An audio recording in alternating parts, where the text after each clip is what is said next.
I'd like to make this an interactive dialogue, if that's okay with everybody, because I know you'll have questions, and it's a lot more fun when people participate and contribute. And there's a lot of things that I know I'm betting on that you'll be able to contribute.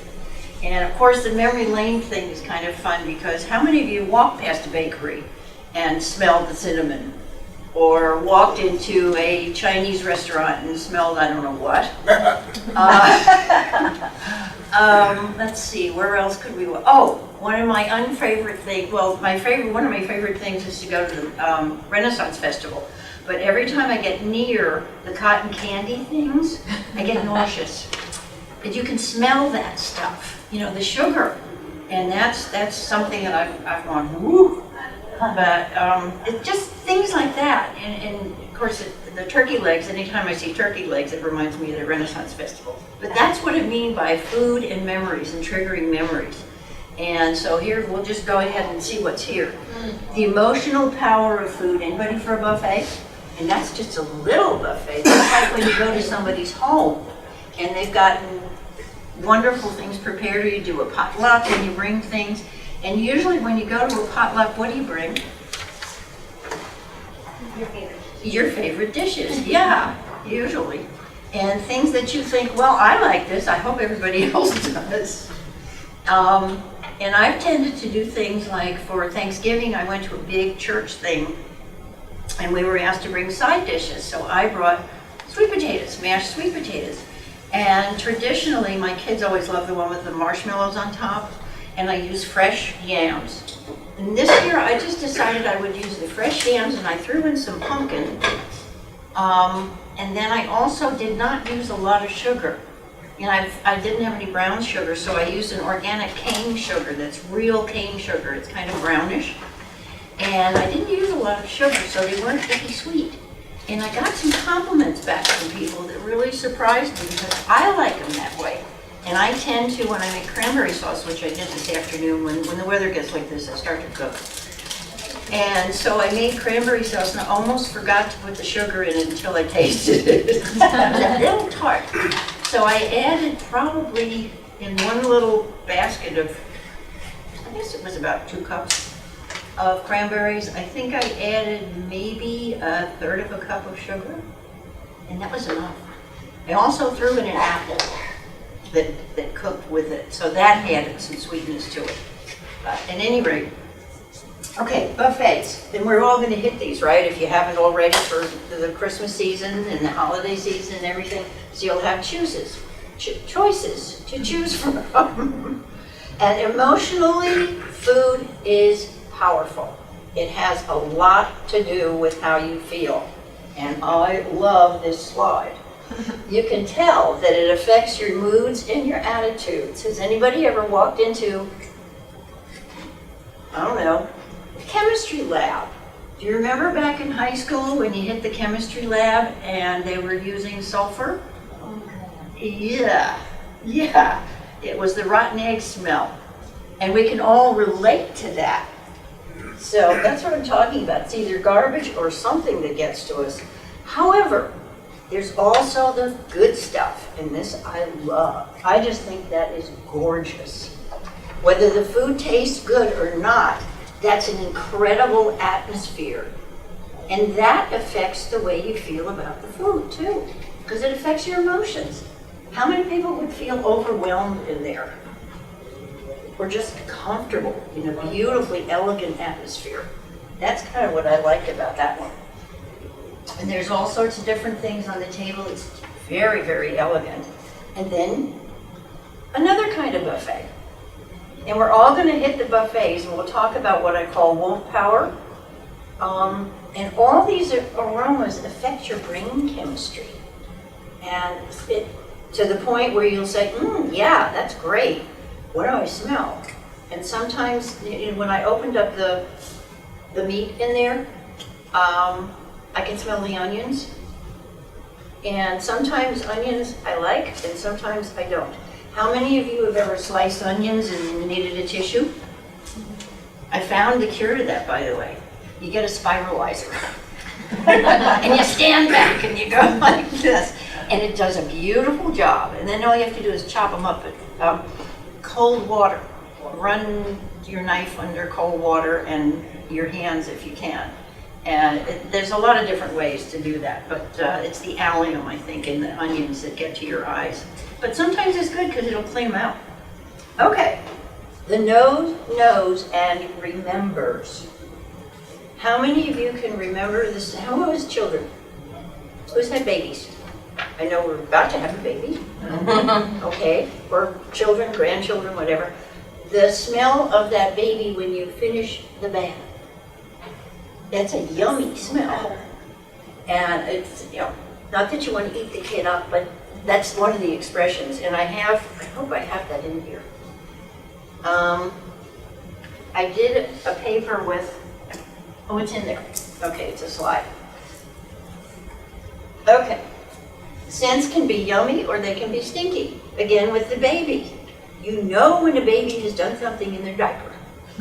And that's kind of a, oops. I can remember my husband, may he rest in peace, when our first child was born, he was holding her like this in his hand.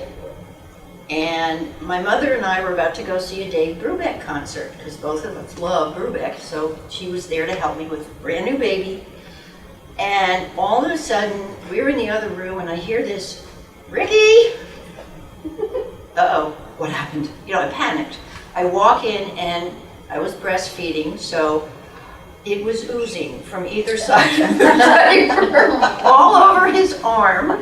And fortunately, we had wood floors at that time.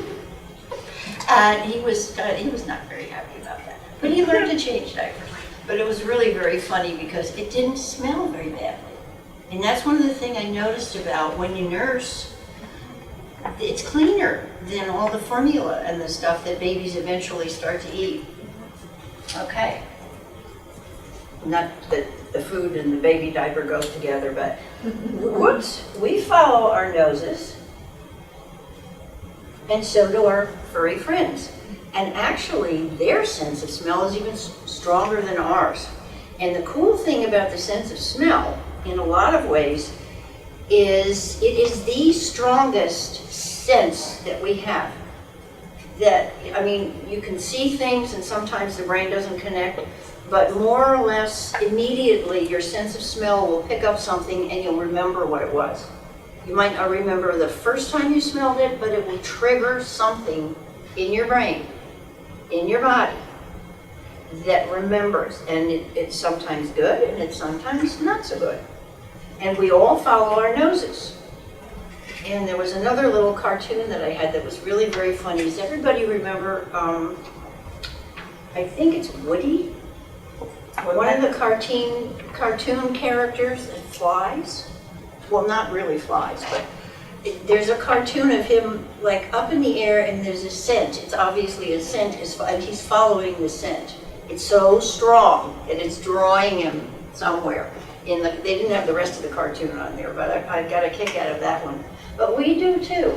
And I didn't get into pheromones, but is everybody familiar with pheromones? Those are the things that your body emanates. And those are the things that you can say to somebody, oh, you smell so good. You know when somebody comes out of a shower, how good they smell? That's all pheromones, and the pheromones affect your brain as well as your body. So it's really kind of interesting. And then I like the Odes to the Rose. And if anybody has lately gone into, I think it's HEB or Central Market that has their dollar roses on certain days. You can go in and you buy a rose for $1. You get as many as you like for $1 each, which is less expensive than buying a whole bouquet usually. And what I've noticed is only certain colors, and I walk around on my nose, only certain colors have an aroma.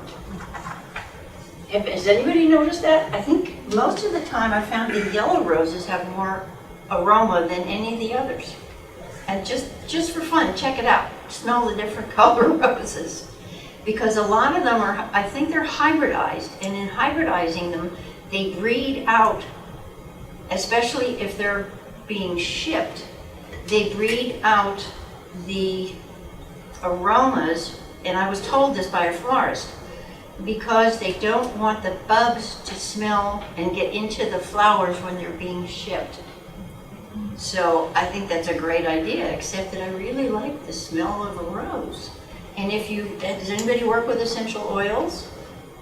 Okay, what's the most costly of all the essential oils? Rose. Mm-hmm. Because it's just an amazing aroma. Okay, here's fun. How many words can you think of for smells? I just listed a few of them.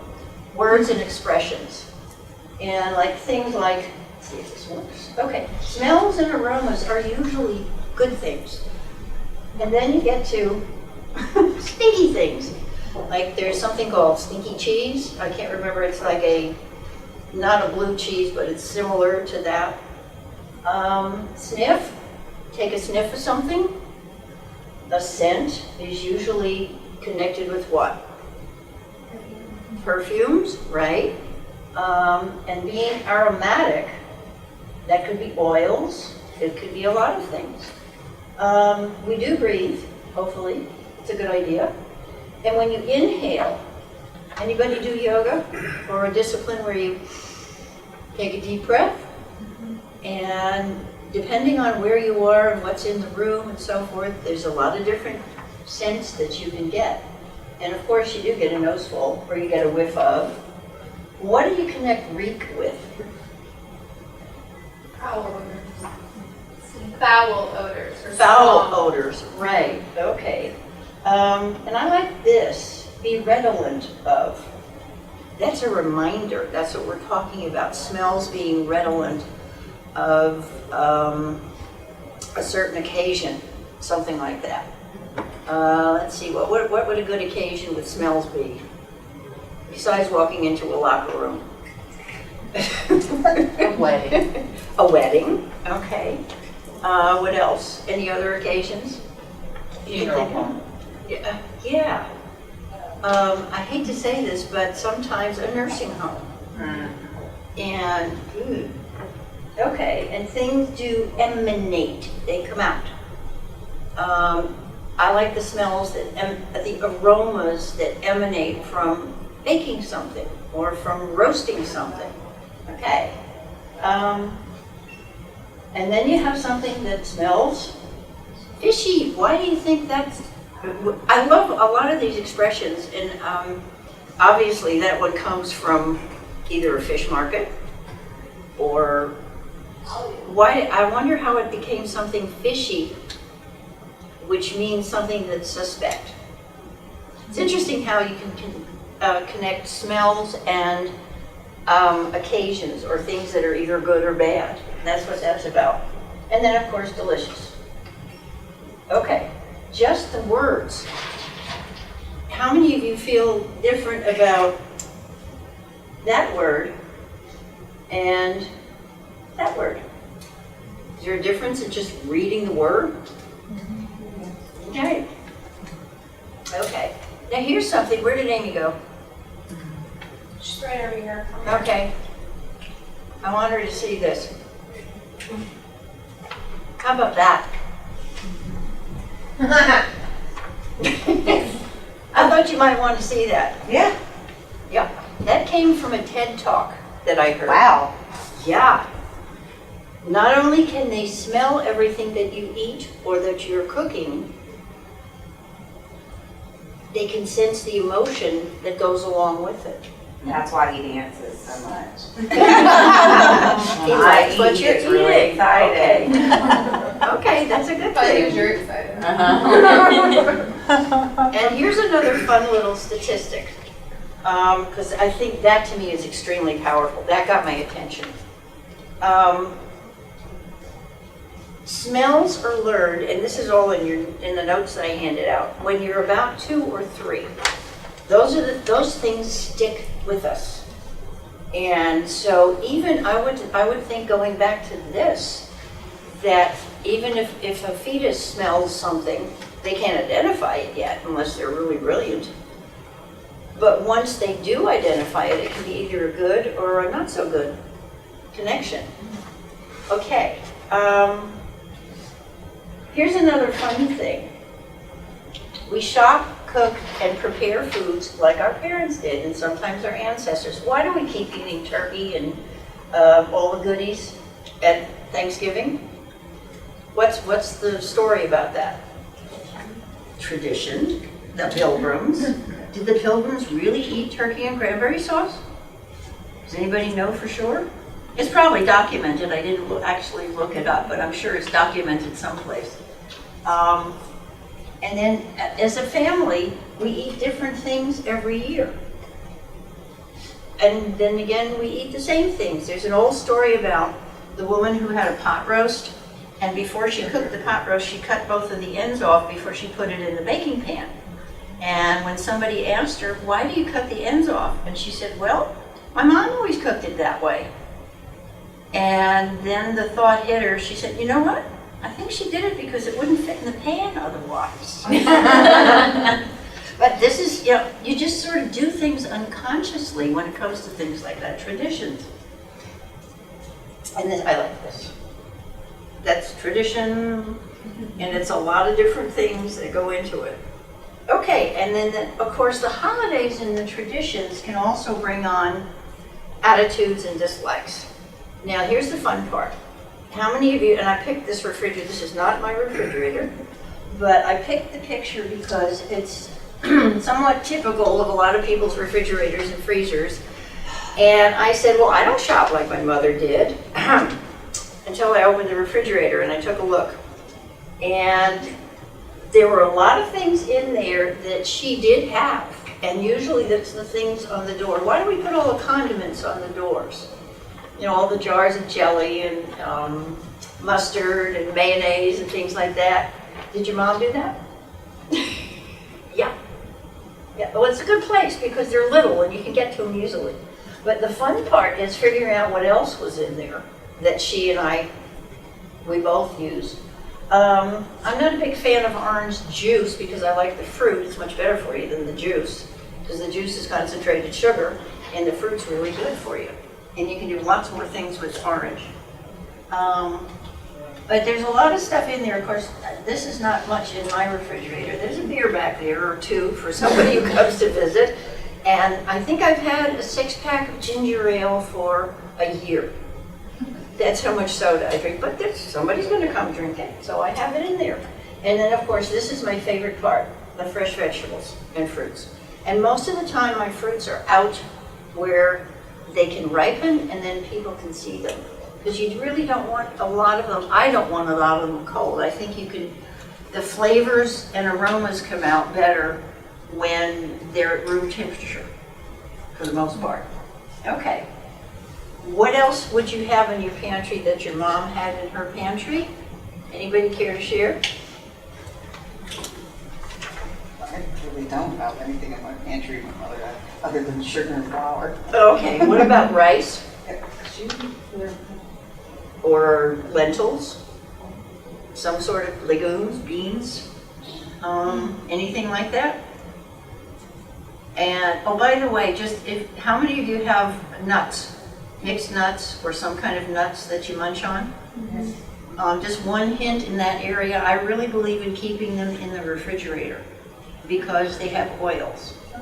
All nuts have oils and they can go rancid. So unless you're going to eat them up really quickly, I would recommend putting them in your refrigerator, keeping them there. If you're going to serve the nuts, take them out. No, they'll warm up to room temperature pretty quickly. But there's another thing. The nuts, Mom used to have, we used to play with the nutcracker. I can't be bothered with that anymore, sorry. But I want them fresh, but I want them out of the bins and I'll buy them. I make my own nut mix that way. So we differed on that one. Okay.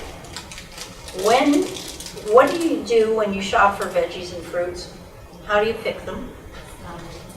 Mm-hmm. And touch them. Smell. Okay. Smell. What else? Our avocados. Have you noticed lately that a lot of the avocado, don't squeeze them, just gently. A lot of them are super ripe, and they're like over the time that I want them, even for guacamole. But what I've noticed is I got yelled at once in a grocery store. I've forgotten which one it was, but what was the store on Rice years ago? One of the, who's been here for more than 20 years? Anybody? Oh my goodness, am I the only one? Okay, thanks, John.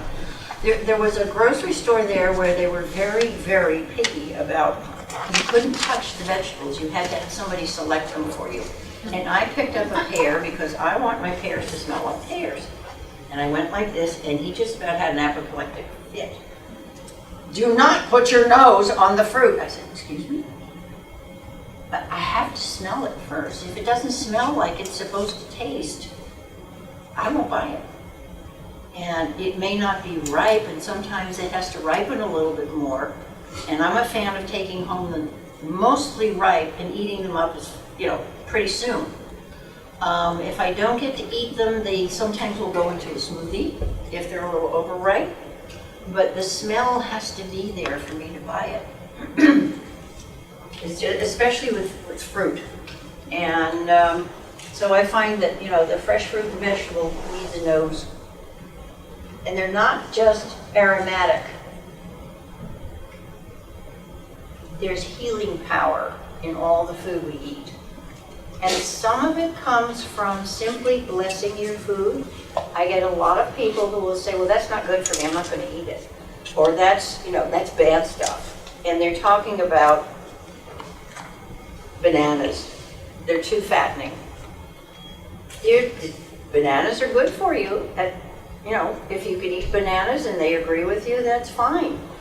They are a high sugar fruit, and the more they ripen, the more the sugar is in them. The more you get the sugary taste too. But there's no such thing, well, I shouldn't say that. As far as a bad food and the smells, you can smell the difference between a good food and a bad food in many cases. But what I'm talking about is choosing foods that are good for your body, that heal, that bring the nourishment that your body wants. And most of the time, if you're choosing fruits and vegetables, you can smell the difference. How many of you have ever picked up a very overripe banana? I know they're used for banana bread, but there's a big difference in the smell from that and the not quite ripe banana. Because it's, as I said before about the cotton candy, you can smell the sugar. And that's fine. It depends, we all have different taste buds. But the fresh is almost always better than canned or frozen. If you can't get fresh, I recommend frozen. And then sometimes canned things can be very good, like canned pumpkin, organic canned pumpkin to be used. Unless you want to go through the process of cooking the pumpkin and mashing it and using it for whatever, that's usually fine. And I recommend if you're going to get canned things, make sure it's organic. Okay. Oops. There. Now, here's an interesting question. How many of you have gone through changes in your tastes for food? Is anybody? April? Ate white bread growing up, and now I ate whole grain sprouted bread. And if you eat white bread, it's like gummy and sticks to your teeth and can't stand it. But as a kid, no way I was going to eat wheat bread. No way. You know, my brother and I used to do with white bread, the squishy kind. Yes. Yeah. Roll it into a ball. We roll it into a ball and then kind of use it in a slingshot or whatever. And I can remember eating it, but it would stick to your teeth. And it's like, that's the gluten, and I swear it's glue. But okay, here's my favorite one. Anybody like beets as a kid? You did? You liked them? Okay, I didn't. Because most of the ones Mom got, both my parents worked, and it was canned beets. Sometimes I'll go to a buffet and you'll find canned beets, and they're okay. When I discovered the fresh ones, it was like a whole world opened up. Oh my God, what a difference. And so my taste changed. And I spent 2.5 years in Colorado making organic soups, one of which is a roasted beet soup. And as far as I'm concerned today, there's nothing better than roasted fresh beets. And I even roast the greens. And then in the soup, I take them and I caramelize them, which means they get cooked even more with either some olive oil or avocado oil or butter, which is even better. And they go into a soup. They get blended. But that's one thing. Anybody have a story about any fruits or vegetables that they disliked as a kid, but now they'll eat? Brussels sprouts. Yep. Love those now. Yep, love them. How do you cook them? I roll them. Yeah. But I use the coconut aminos and mustard, and I'll mix that on them, and I'll roll it like that. It's really good. That sounds good. Mm-hmm. And you know what I discovered? And I think it was here in Houston. I came from New York. I had never seen the broccoli on a stalk. The Brussels sprout, excuse me, on a stalk. Yeah. It looks like a Christmas tree with little balls on it. And I just went, oh my God, is that how they grow? And I felt like an idiot at the time. But I mean, how many people from New York have seen the fresh produce? Now much more than, I came down here in 1971. And I said, gee, that's wonderful. And I'd love to give that as a gift to people. And it's crazy. And you can buy the Brussels sprouts in a bag or something, but it's much more fun on a tree. So, but things change, and your attitude toward the food can change. And your taste buds can be creative. But the attitudes and your dislikes definitely can change into likes or vice versa. How many of us have been pregnant and there was something that we absolutely loved, and when we're pregnant, can't stand it? Or the other way around, crave it. Because there's hormonal changes going on and they affect your sense of smell. Okay.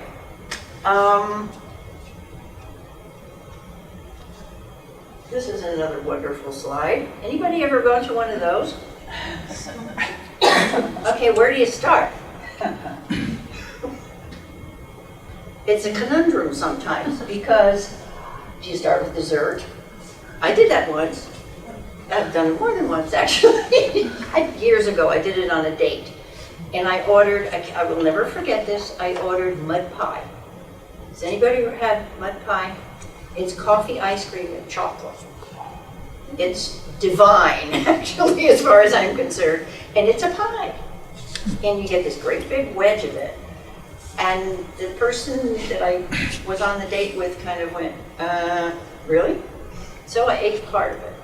But I decided dessert first. You know, you've heard the expression, if life is short, eat dessert first. Why not? But where do you start in a buffet like this? Okay, and what do you pick? Because having a little bit of everything, and you're gonna end up with a plate that's big. And one of the things that I teach people when I'm working with them one-on-one, if you put your hands together like this, okay? And you figure the top of it is like that too. That is what a plateful should look like or feel like or be.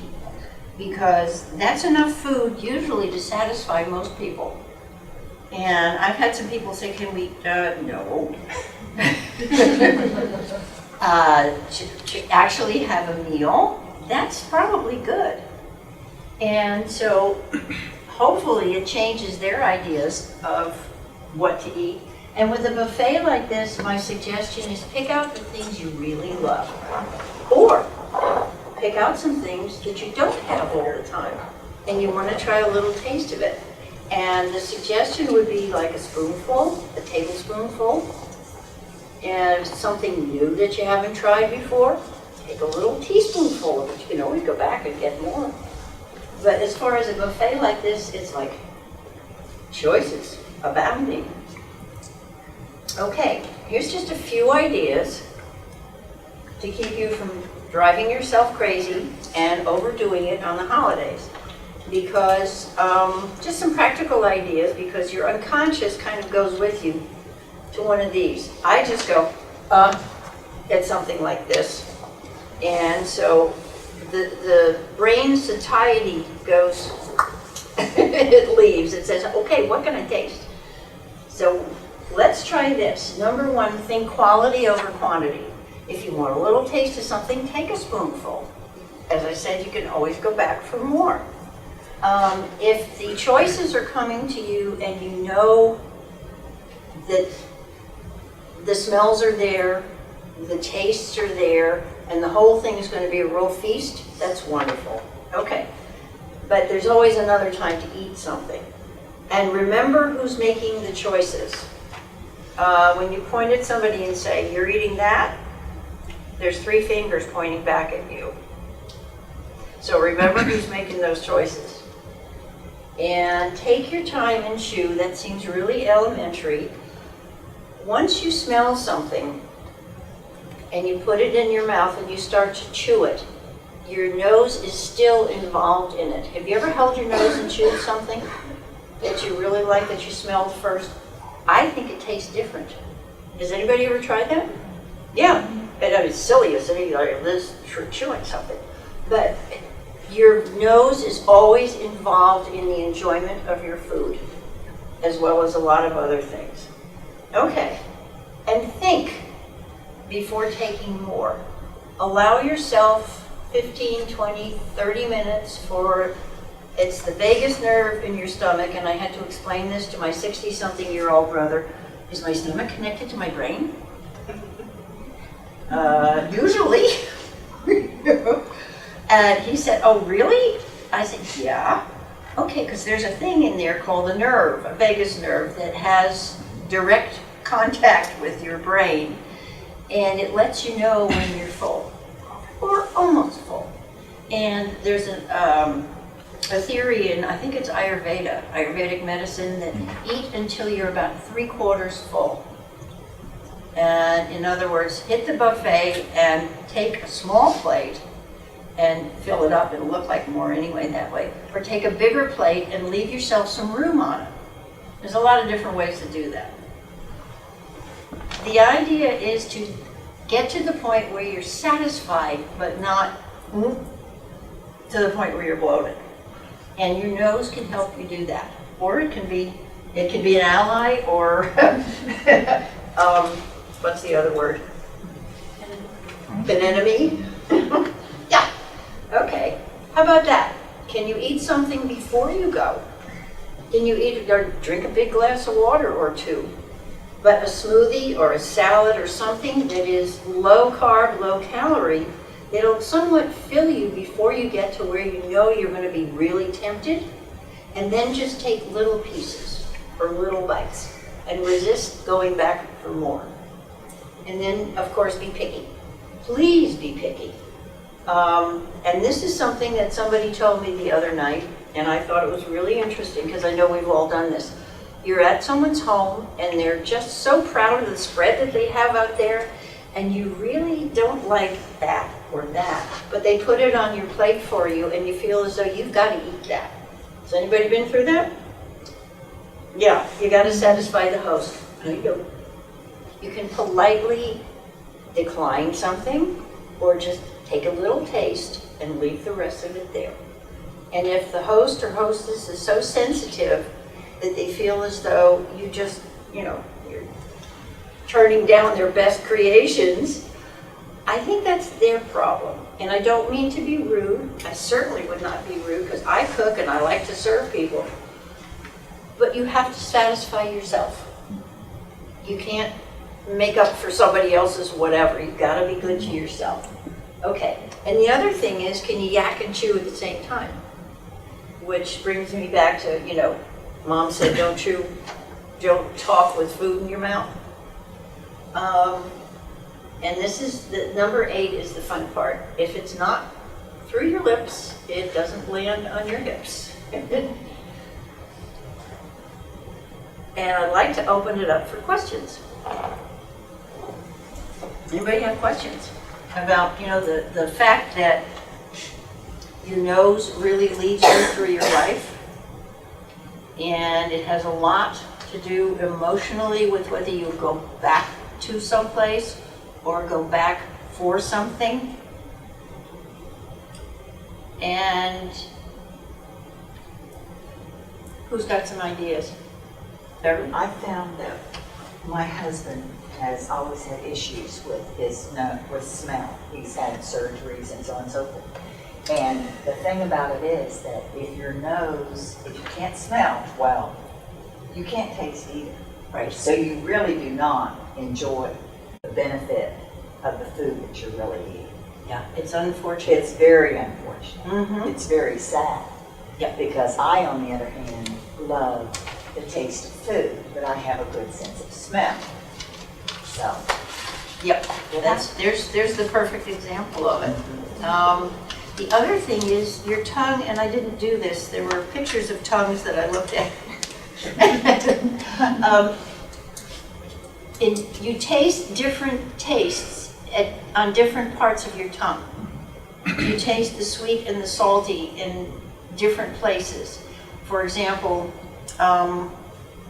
if you eat something like a piece of chocolate or a truffle, let's do a truffle. Usually truffles have a lot of different things in them. And if you're chewing a truffle and you're wolfing it down, you're not going to get the full benefit of it. One of the things I learned about chocolate in particular years ago was not to chew it.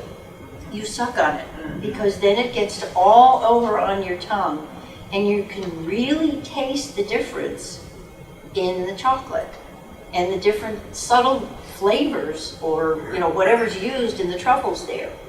So that's one hint I would give everybody. And you will also pick it up with your nose because when you're sucking on something, it goes right through your eustachian tube, and you can almost it's a whole sensation rather than just chomp chomp chomp swallow. So, any other comments about smelling things or any ideas to share? Maybe you could share with us some of with it being the holidays, what we could do to make a healthier choice when we do get those smells. Like for example, I don't know, like I'm trying to think of like a common holiday meal that. Like pies. yeah. That Yeah. aren't the best Yeah. for you. Well, sometimes I don't like deprivation, for one thing. As a nutritionist, I like food. I really am a foodie. I like to cook and I like to eat. When I approach a buffet, here's one of the things that I will do, and that is basically take a small piece of something that I like. If it's a piece of pie that's cut this big, cut it in half. Leave half the crust. Eat the inside's the good stuff anyway, except sometimes the crust is good too. If you've got a baker that really knows what they're doing and it's a nice flaky crust, great. Yesterday at a birthday party, there was a piece of cheesecake and it had a graham cracker crust. I had to have some of the crust. And I only had a couple of bites of the cheesecake. It was somebody else's birthday and she shared the cheesecake. But when you're going through a buffet, take little pieces and take what you really, really like first. Because if there's something that you think you might like to taste it, whether it's a pudding or it's a certain kind of bread or a pastry or something, you might not necessarily want to have it once you're feeling more satiated with the food that you really like.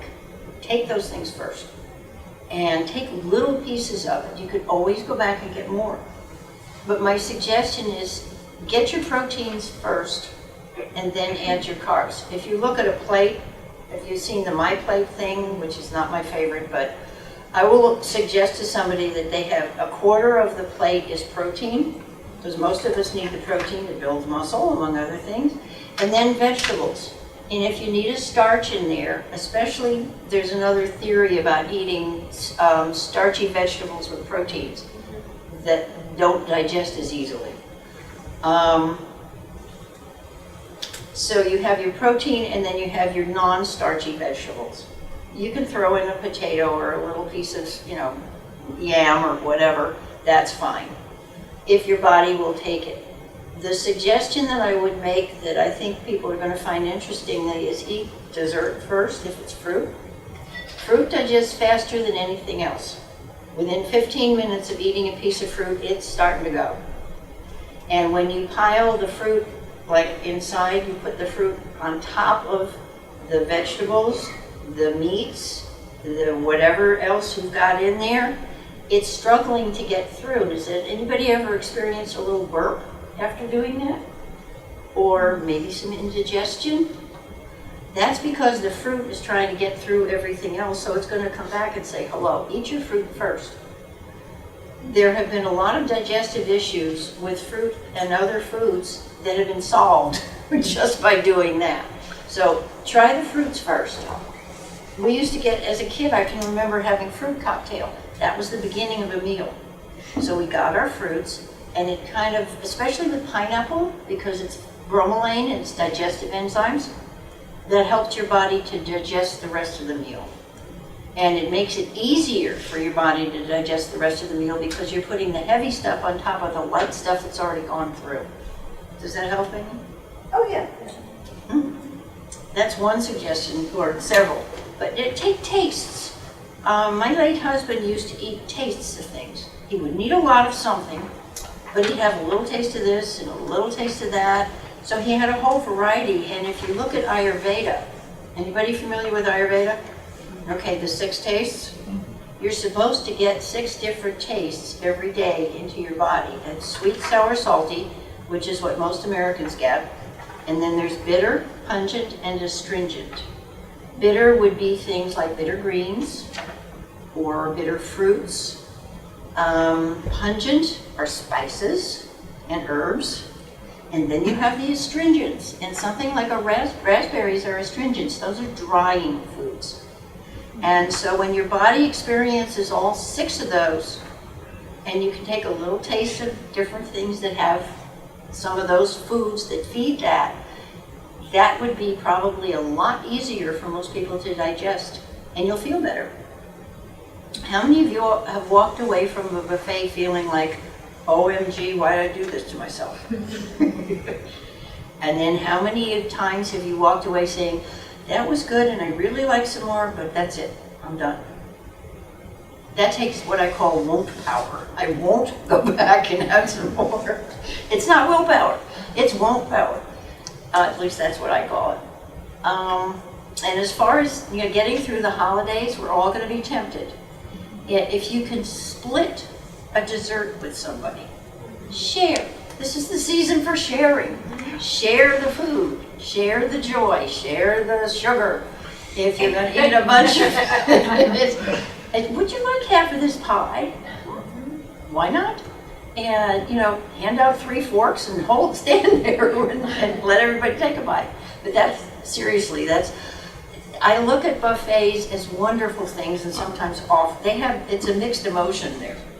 And of course, all the smells are going to invite you if it's something that you really, really like. And the traditions, how many people have figured that Thanksgiving is the day that you overdo it? I can't tell you how many people I heard say, yeah, I ate too much again after Thanksgiving. We know we're going to do it. So there's a little bit of that won't power, and that, take the little pieces first. And there's no crime in leaving something on your plate. I grew up in the era when my mother said there are people starving, and the children are starving in Russia. And I tried that with my kids, and you know what they said? We're in the United States, Mom. I said, okay, you got it. Yeah, okay, I get it. So if your child doesn't want to eat everything on the plate, and there will be times when they get really fussy, then maybe they don't need all that food at that time. And when they're hungry, eat when you're hungry. That's another thing. If you're not hungry and you're going to a buffet and all these wonderful aromas and sights and sounds and smells are coming at you, if you're not hungry, talk to people. You can't talk and chew at the same time. It's hard. It's definitely hard to do. And then go take something that you really like. If and you can eat it slowly. Use a toothpick instead of a fork or something. Let's see, what other hints? Anybody else got some ideas about that? About limiting the amount of food that you take into your body, especially at a buffet? Now, if you're at a friend's house, most people allow you to take the food and take as much or as little as you like. If someone is serving a plated meal, then you can certainly say, thanks, but I'd really rather have that, or just a little of that, please. Mm-hmm. And I know a lot of people who are just digging in there with a big spoon and a big fork, and they're plopping it on your plate, and it ends up looking like some of the plates we had up there. You don't have to eat it all. There's no crime in leaving some on the plate. They might have a dog that's hungry, or maybe even a cat. You never know. But a dog shouldn't eat people food anyway, as far as I know. But you get my point. And you can always share with somebody else. Yeah. Also, alcohol. There's lots of alcohol going around. You're gonna eat more. If you're drinking alcohol, all your inhibitions go, and your hunger isn't satisfied by alcohol. No. And so you'll eat more than you normally would. Have a glass of wine, have a glass of water. That's another good one. Yes, thank you. In that instance, even when I go to a restaurant and I'm sitting there with a glass of wine, I always have a glass of water with it. And I usually drink twice the amount of water as the wine. I have learned that my body and my brain do not like a lot of wine in one sitting. And so to avoid that, I finally got smart and said, okay, I can limit myself. And sometimes the wine tastes great and it helps the food go down. You're right. Just use your discernment. I mean, we're all adults mostly. And so we have choices. And I know it's hard at this time of year, but you're right. You know, if we're drinking alcohol, whether it's a wine or a drink, often a drink will not go with a lot of foods, unless it's a margarita and you're eating Mexican food. Or something, you know what I'm saying, something like that. We were talking before about champagne. And drinking champagne, if it's good champagne, sipping it by itself. Where did Monica go? She was talking about the champagne. The other night I went to a ladies' night out, and we had mimosas, which were lovely. The champagne, but just it's a little bit of bubbles in the orange juice. And who asked me about having cranberry? With cranberry juice. I have to try that. That's another alternative, yeah. You know, something like that, and you tend to guzzle those, or I do anyway, because the juice is nice and sweet and it tastes good. There's a lot of sugar in that, and it'll keep you going, but then it doesn't leave room for the food. And I'm one of those people who needs food. I am an eater. As I said, I cook, I love to cook, and I love to eat. So be careful when you're doing that. Just be conscious of it. It's like mindful eating. I'm sure you've all heard that, the mindfulness. And that means using it to say to yourself, okay, I can have this. It's, I want a piece of that pie. Fine, have a little piece. And just have a taste. It's usually enough to satisfy the taste or the smell that's bringing you to it if you just have a couple of bites of it. And that's what I've found anyway. And sometimes it takes practice and it takes discernment. But you'll feel a lot better. You won't torture yourself the next day and say, "What the heck did I do that?" I have to share something that'll make everybody laugh.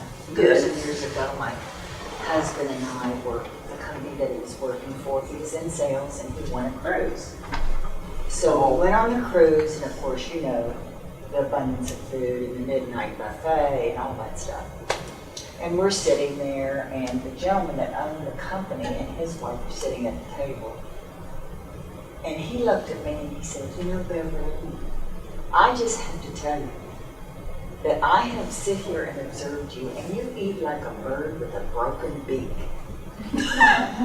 Because I ate so slow. Very slow. Yeah. And I mean, like the first 2 or 3 bites of something to me, I've never eaten for sustenance. I eat because I love food. Yeah, that's me. I love it. Thank you. That's very interesting. As I said, when you take just a few bites, those first few bites, often are enough to satisfy what you've been smelling, what you've been craving. I have to share this with you. It's another silly story, but in my freezer, I can have a container of ice cream, and I will eat ice cream. I mean, there's a lot of nutritionists and dietitians that, me, I happen to like ice cream and gelato. And one of my favorites was pumpkin gelato, which you can only get at certain times of the year here, and Sprouts usually has it. I could have I guess it's a quart. It's a little, no, it's a pint. I could have a pint of ice cream in my freezer for a year. Yeah, me too. At least 6 months, if not a year. It gets to the point where I take it out and it's so freezer burned and I don't care because I want a taste of it. But I will just take it out and I'll take literally 1 or 2 spoonfuls. And it's my ice cream, so I can stick my spoon back in there. And that thing will last me, but it's those 2 little tastes that satisfy what I'm looking for. And I'll do the same thing with cookies. I keep my cookies in the freezer because I don't eat them. I had everybody has Thin Mint Girl Scout cookies. You know what they taste like. And I had a packet in there I forgot about, way in the back of the freezer. And it must have been there for a year because it was the next time around the Girl Scouts were selling them again. And I thought, oh my gosh, I've got some left, and I'll have 1. But that satisfies what I'm looking for. So think about that when you approach your food. And there's this plethora of wonderfulness on a table or wherever. And I know that many of you, did everybody eat? There is food here, and it's yummy. And so I didn't see anybody overdoing it. And I don't know if that's out of politeness or it's that you weren't hungry or whatever the reason, but I'm glad to see that everybody could take a little and tastes and just follow your nose in there. And I'm sure they wouldn't mind if you helped yourself to some more before you left. But I'm gonna go eat something. But does anybody have any questions or comments?